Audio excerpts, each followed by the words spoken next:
Vijaya Karnataka web ವೀಕ್ಷಕರಿಗೆ ನಮಸ್ಕಾರ. ನಾನು ಶಿವಮೂರ್ತಿ ಸರ್ವ. ವೀಕ್ಷಕರೇ, ಮೀಸಲಾತಿಗೆ ಸಂಬಂಧಪಟ್ಟಂತೆ ಸುಪ್ರೀಂ ಕೋರ್ಟ್ ಮಹತ್ವದ ತೀರ್ಪನ್ನು ಪ್ರಕಟಿಸಿದೆ. ಪರಿಶಿಷ್ಟ ಜಾತಿ, ಪರಿಶಿಷ್ಟ ಪಂಗಡಗಳಿಗೆ ನೀಡಲಾಗಿರುವ ಮೀಸಲಾತಿಯ ಒಳಗಡೆಗೆ ಮೀಸಲಾತಿ ನೀಡಲು ಸುಪ್ರೀಂ ಕೋರ್ಟ್ ಒಪ್ಪಿಗೆ ನೀಡಿದೆ. ಎಸ್ಸಿ ಎಸ್ಟಿ ಒಳ ಮೀಸಲಾತಿ ಕಾನೂನುಬದ್ಧ ಎಂದಿರುವ ಸುಪ್ರೀಂ ಕೋರ್ಟ್ನ 7 ಸದಸ್ಯರ ಪೀಠ ಐತಿಹಾಸಿಕ ತೀರ್ಪನ್ನು ನೀಡಿದೆ. ಆದರೆ ಯಾವ ಜಾತಿ ಪಂಗಡಗಳಿಗೆ ಒಳ ಮೀಸಲಾತಿ ನೀಡಬೇಕು ಎಂಬ ಅಧಿಕಾರವನ್ನ ರಾಜ್ಯಗಳ ವಿವೇಚನೆಗೆ ಸುಪ್ರೀಂ ಕೋರ್ಟ್ ಬಿಟ್ಟಿದೆ. ವಿವಾದದ ರೂಪ ಹೊಂದಿರುವ ಮೀಸಲಾತಿ ಎಂಬ ಸೂಕ್ಷ್ಮ ವಿಷಯದ ಬಗ್ಗೆ ಸುಪ್ರೀಂ ಕೋರ್ಟ್ನ ತೀರ್ಪಿನ ಬಗ್ಗೆ ಹಲವು ವಿಶ್ಲೇಷಣೆಗಳು ಆಗ್ತಿವೆ. ಏನಿದು ಸುಪ್ರೀಂ ಕೋರ್ಟ್ ತೀರ್ಪು? ಇದು ಯಾವ ಕೇಸ್? ಸುಪ್ರೀಂ ತೀರ್ಪಿನಿಂದ ಕರ್ನಾಟಕದಲ್ಲಿ ಯಾವೆಲ್ಲ ಜಾತಿಗಳಿಗೆ ಒಳ ಮೀಸಲಾತಿ ಸಿಗಲಿದೆ? ಸದಾಶಿವ ಆಯೋಗದ ವರದಿ ಕೊನೆಗೂ ಜಾರಿಯಾಗುತ್ತಾ ಎಂಬ ಪ್ರಶ್ನೆಗಳಿಗೆ ಈ ವಿಡಿಯೋದಲ್ಲಿ ಡೀಟೇಲ್ ಆಗಿ ಉತ್ತರ ಕೊಡ್ತಾ ಹೋಗ್ತೀನಿ. ಮೀಸಲಾತಿ ವಿಚಾರವಾಗಿ ಸುಪ್ರೀಂ ಐತಿಹಾಸಿಕ ತೀರ್ಪು. ಎಸ್ಸಿ ಎಸ್ಟಿ ಒಳ ಮೀಸಲಾತಿಗೆ ಅಸ್ತು ಎಂದ ಸುಪ್ರೀಂ ಕೋರ್ಟ್. ಹೌದು, ಸುಪ್ರೀಂ ಕೋರ್ಟ್ನ ಮುಖ್ಯ ನ್ಯಾಯಮೂರ್ತಿ ಚಂದ್ರಚೂಡ್ ನೇತೃತ್ವದ 7 ಸದಸ್ಯರ ಪೀಠ ಎಸ್ಸಿ ಎಸ್ಟಿ ಒಳ ಮೀಸಲಾತಿಗೆ ಸಂಬಂಧಪಟ್ಟಂತೆ ತೀರ್ಪನ್ನ ನೀಡಿದೆ. ಈ 7 ಸದಸ್ಯರ ಸಾಂವಿಧಾನಿಕ ಪೀಠದಲ್ಲಿ ಸಿಜೆಐ ನ್ಯಾಯಮೂರ್ತಿ ಚಂದ್ರಚೂಡ್, ನ್ಯಾಯಮೂರ್ತಿ BR Gavai, Vikram Nath, Bela M Trivedi, Pankaj methyl, Manoj Mishra ಮತ್ತು ಸತೀಶ್ ಚಂದ್ರ ಶರ್ಮಾ ಇದ್ರು. ಈ 7 ಜನರ ಪೈಕಿ ನ್ಯಾಯಮೂರ್ತಿ ಬೇಲಾ ತ್ರಿವೇದಿ ಭಿನ್ನ ತೀರ್ಪು ನೀಡಿದ್ದು ಒಳ ಮೀಸಲಾತಿಗೆ ಅನುಮತಿಸಲ್ಲ ಅಂತ ತಮ್ಮ ಅಭಿಪ್ರಾಯ ಹೇಳಿದ್ದಾರೆ. ಹಲವು ವರ್ಷಗಳಿಂದ ಚರ್ಚೆಯಲ್ಲಿದ್ದ ಒಳ ಮೀಸಲಾತಿ ವಿಷಯ ಈಗ ಒಂದು ಹಂತಕ್ಕೆ ಬಂದಿದ್ದು ರಾಜ್ಯ ಸರ್ಕಾರಗಳು ತಮ್ಮ ರಾಜ್ಯದಲ್ಲಿ ಒಳ ಮೀಸಲಾತಿಯನ್ನ ನಿಗದಿಪಡಿಸಲು ಅನುಕೂಲ ಆಗಲಿದೆ. ಯಾವ ಪ್ರಕರಣದಲ್ಲಿ ಸುಪ್ರೀಂ ಕೋರ್ಟ್ನಿಂದ ತೀರ್ಪು?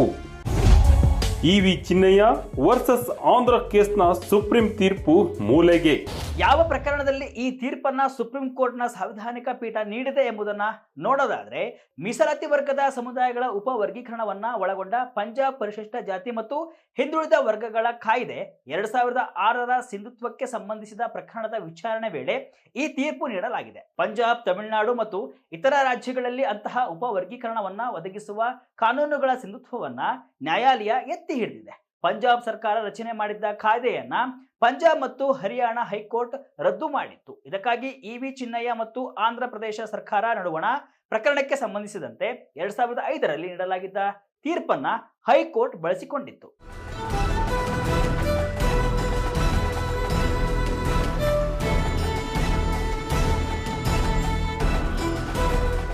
ಆದರೆ ಈಗ ಇವಿ ಚಿನ್ನಯ್ಯ ಮತ್ತು ಆಂಧ್ರ ಪ್ರದೇಶ ಸರ್ಕಾರದ ನಡುವಿನ ಪ್ರಕರಣದಲ್ಲಿ ತನ್ನದೇ ತೀರ್ಪನ್ನ ಸುಪ್ರೀಂ ಕೋರ್ಟ್ ಬದಿಗೆ ಸರಿಸಿದೆ. ಆ ತೀರ್ಪಿನಲ್ಲಿ ಪರಿಶಿಷ್ಟ ಸಮುದಾಯಗಳಿಗೆ ಒಳ ಮೀಸಲಾತಿ ನೀಡುವುದು ಸಂವಿಧಾನದ 341ನೇ ವಿಧಿಗೆ ವಿರುದ್ಧ. ಎಸ್ಸಿ ಎಸ್ಟಿ ಸಮುದಾಯಗಳ ಪಟ್ಟಿ ಸಿದ್ಧಪಡಿಸುವ ಅಧಿಕಾರ ಇರುವುದು ರಾಷ್ಟ್ರಪತಿಗಳಿಗೆ ಮಾತ್ರ ಅಂತ ಹೇಳಲಾಗಿತ್ತು. ಆದರೆ 2020ರಲ್ಲಿ ದವೀಂದರ್ ಸಿಂಗ್ ಪ್ರಕರಣದಲ್ಲಿ ಸುಪ್ರೀಂ ಕೋರ್ಟ್ನಲ್ಲಿ ನ್ಯಾಯಮೂರ್ತಿ ಅರುಣ್ ಮಿಶ್ರಾ ನೇತೃತ್ವದ 5 ನ್ಯಾಯಾಧೀಶರ ಪೀಠ ಒಳ ಮೀಸಲಾತಿಯ ಪರವಾಗಿ ತೀರ್ಪು ನೀಡಿತ್ತು.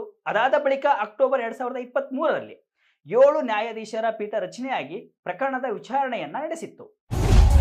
ಸುಪ್ರೀಂ ಕೋರ್ಟ್ನ ಆದೇಶದಲ್ಲಿ ಏನೆಲ್ಲ ಇದೆ? ಒಳ ಮೀಸಲಾತಿಯಲ್ಲಿ ರಾಜ್ಯಗಳಿಗೆ ಸಿಕ್ತು ಅಧಿಕಾರ. ಸುಪ್ರೀಂ ಕೋರ್ಟ್ನ 7 ಸದಸ್ಯರ ಪೀಠ ತನ್ನ ಆದೇಶದಲ್ಲಿ ಎಸ್ಸಿ ಎಸ್ಟಿ ಜನರು ಎದುರಿಸುತ್ತಿರುವ ವ್ಯವಸ್ಥಿತ ತಾರತಮ್ಯದಿಂದಾಗಿ ಸಮಾಜದಲ್ಲಿ ಮೇಲಕ್ಕೆ ಬರಲು ಸಾಧ್ಯವಾಗ್ತಿಲ್ಲ. ಸಂವಿಧಾನದ 14ನೇ ವಿಧಿ ಜಾತಿಯ ಉಪ ವರ್ಗೀಕರಣವನ್ನ ಅನುಮತಿಸ್ತಾ ಇದೆ. ಮೀಸಲಾತಿ ಪಟ್ಟಿಗೆ ಸಮುದಾಯಗಳ ಸೇರ್ಪಡೆ ಅಥವಾ ತೆಗೆಯಲು ತುಷ್ಟೀಕರಣ ರಾಜಕೀಯ ಮಾಡಬಾರದು. ಪರಿಶಿಷ್ಟ ಜಾತಿಗಳು ಏಕರೂಪದ ಗುಂಪಲ್ಲ. ಎಸ್ಸಿಗಳಲ್ಲಿ ಹೆಚ್ಚು ತಾರತಮ್ಯವನ್ನ ಅನುಭವಿಸಿದವರಿಗೆ 15% ಮೀಸಲಾತಿಯಲ್ಲಿ ಹೆಚ್ಚಿನ ಅವಕಾಶ ನೀಡಲು ಸರ್ಕಾರಗಳು ಅವರನ್ನ ಉಪವರ್ಗೀಕರಿಸಬಹುದು.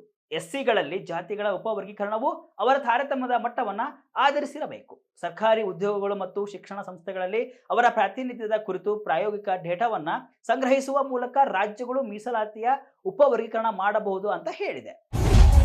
ಕರ್ನಾಟಕದಲ್ಲಿ ಸದಾಶಿವ ಆಯೋಗದ ವರದಿ ಮುನ್ನೆಲೆಗೆ. ಸದಾಶಿವ ವರದಿ ಜಾರಿಯಾಗುತ್ತಾ ಬೇರೆ ವರದಿ ಬರುತ್ತಾ? ಓಕೆ, ಸುಪ್ರೀಂ ಕೋರ್ಟ್ ಮಹತ್ವದ ತೀರ್ಪನ್ನು ನೀಡಿದ ಬಳಿಕ ಕರ್ನಾಟಕದಲ್ಲಿ ಏನೆಲ್ಲ ಬದಲಾವಣೆಗಳು ಆಗಬಹುದು ಎಂಬುದನ್ನು ಗಮನಿಸಬೇಕಾಗುತ್ತೆ. ಅದರಲ್ಲೂ ಸರ್ವೋಚ್ಚ ನ್ಯಾಯಾಲಯದ ಐತಿಹಾಸಿಕ ತೀರ್ಪಿನ ಬೆನ್ನಲ್ಲೇ ಕರ್ನಾಟಕದಲ್ಲಿ ನ್ಯಾಯಮೂರ್ತಿ ಸದಾಶಿವ ಆಯೋಗದ ವರದಿ ಮುನ್ನೆಲೆಗೆ ಬಂದಿದೆ. ಒಳ ಮೀಸಲಾತಿಗೆ ಸಂಬಂಧಪಟ್ಟಂತೆ ಧರಮ್ ಸಿಂಗ್ ನೇತೃತ್ವದ ಸರ್ಕಾರ ನ್ಯಾಯಮೂರ್ತಿ ಎಜೆ ಸದಾಶಿವ ನೇತೃತ್ವದಲ್ಲಿ ಆಯೋಗವನ್ನ ರಚನೆ ಮಾಡಿತ್ತು. ಅದು ಸುಮಾರು 7 ವರ್ಷಗಳ ಕಾಲ ಪರಿಶಿಷ್ಟ ಜಾತಿಗಳ ಸಾಮಾಜಿಕ, ಶೈಕ್ಷಣಿಕ ಹಾಗೂ ಉದ್ಯೋಗದ ಸ್ಥಿತಿಗತಿಗಳನ್ನ ಅಧ್ಯಯನ ಮಾಡಿ 2012ರಲ್ಲಿ ವರದಿಯನ್ನ ಸಲ್ಲಿಸಿತ್ತು. ಅದರಲ್ಲಿ ಎಸ್ಸಿ ವರ್ಗಕ್ಕೆ ನೀಡಿರುವ 15% ಮೀಸಲಾತಿಯನ್ನ 4 ವರ್ಗಗಳಾಗಿ ವಿಂಗಡಿಸಿ ಮೀಸಲಾತಿಯ ವರ್ಗೀಕರಣವನ್ನ ಮಾಡಿತ್ತು. ಸದಾಶಿವ ಆಯೋಗದ ವರದಿಯಂತೆ 15% ಮೀಸಲಾತಿಯಲ್ಲಿ ಎಡಗೈ ಸಮುದಾಯಕ್ಕೆ 6%, ಬಲಗೈ ಸಮುದಾಯಕ್ಕೆ 5%.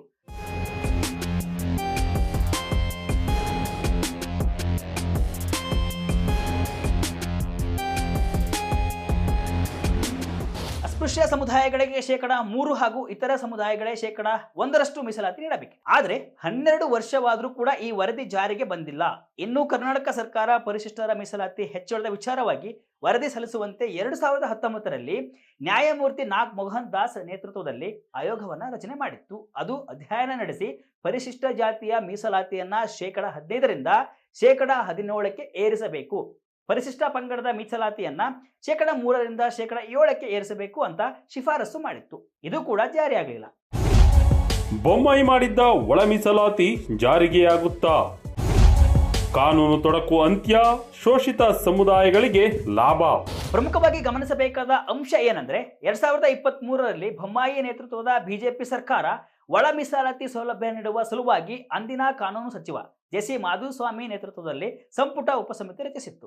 ಅದರ ಶಿಫಾರಸು ಆಧರಿಸಿ 2023ರ ಮಾರ್ಚ್ 27ರಂದು ಅಂದಿನ ಮುಖ್ಯಮಂತ್ರಿ ಬೊಮ್ಮಾಯಿ ನೇತೃತ್ವದ ಸರ್ಕಾರ ಮೀಸಲಾತಿ ವರ್ಗೀಕರಿಸಿ ಆದೇಶ ಮಾಡಿತ್ತು. ಈ ವರ್ಗೀಕರಣವನ್ನ ರಾಜ್ಯಪಾಲರ ಒಪ್ಪಿಗೆಯ ಬಳಿಕ ಸಂವಿಧಾನಕ್ಕೆ ಸೂಕ್ತ ತಿದ್ದುಪಡಿ ಮಾಡಲು ಕೇಂದ್ರ ಸರ್ಕಾರಕ್ಕೆ ಶಿಫಾರಸು ಮಾಡಲು ನಿರ್ಧರಿಸಿತ್ತು. ಸಚಿವ ಸಂಪುಟ ಉಪಸಮಿತಿಯು 101 ಪರಿಶಿಷ್ಟ ಜಾತಿಗಳ ಜನಸಂಖ್ಯೆಗೆ ಅನುಗುಣವಾಗಿ 17% ಮೀಸಲಾತಿಯನ್ನ 4 ವರ್ಗಗಳನ್ನಾಗಿ ಪ್ರತ್ಯೇಕಿಸಿ ಮೀಸಲಾತಿ ಹಂಚಿಕೆ ಮಾಡಿತ್ತು. ಈ ಪೈಕಿ ಗುಂಪು 1 ಆದಿಜಾಂಬವ ಸಮುದಾಯಕ್ಕೆ 6%, ಗುಂಪು 2 ಆದಿ ಕರ್ನಾಟಕ ಸಮುದಾಯಕ್ಕೆ 5.5%, ಗುಂಪು 3 ಬಂಜಾರ, ಬೋವಿ, ಕೊರಚರಿಗೆ 4.5% ಮೀಸಲಾತಿ, ಗುಂಪು 4ರಲ್ಲಿರುವ ಇತರೆ ಸಮುದಾಯಗಳಿಗೆ 1% ಮೀಸಲಾತಿಯನ್ನ ನೀಡಲಾಗಿತ್ತು.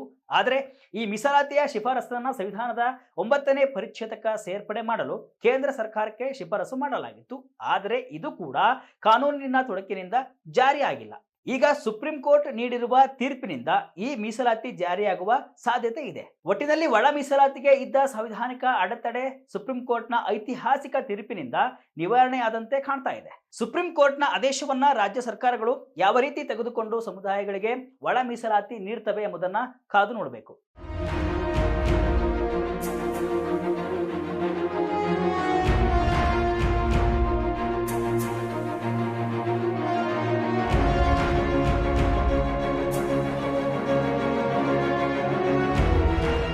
ಇದಿಷ್ಟು ಇವತ್ತಿನ ವಿಶೇಷ. ಇದೇ ರೀತಿಯ ಹಲವು ವಿಶ್ಲೇಷಣೆ ಮಾಹಿತಿ ಅಷ್ಟೇ ಅಲ್ಲ, ಮನೋರಂಜನೆಯ ವಿಡಿಯೋಗಳಿಗಾಗಿ ವಿಜಯ ಕರ್ನಾಟಕ ವೆಬ್ಸೈಟ್, ಫೇಸ್ಬುಕ್ ಹಾಗೂ ಯೂಟ್ಯೂಬ್ ಪೇಜ್ ಅನ್ನು ಫಾಲೋ ಮಾಡಿ. ಧನ್ಯವಾದಗಳು.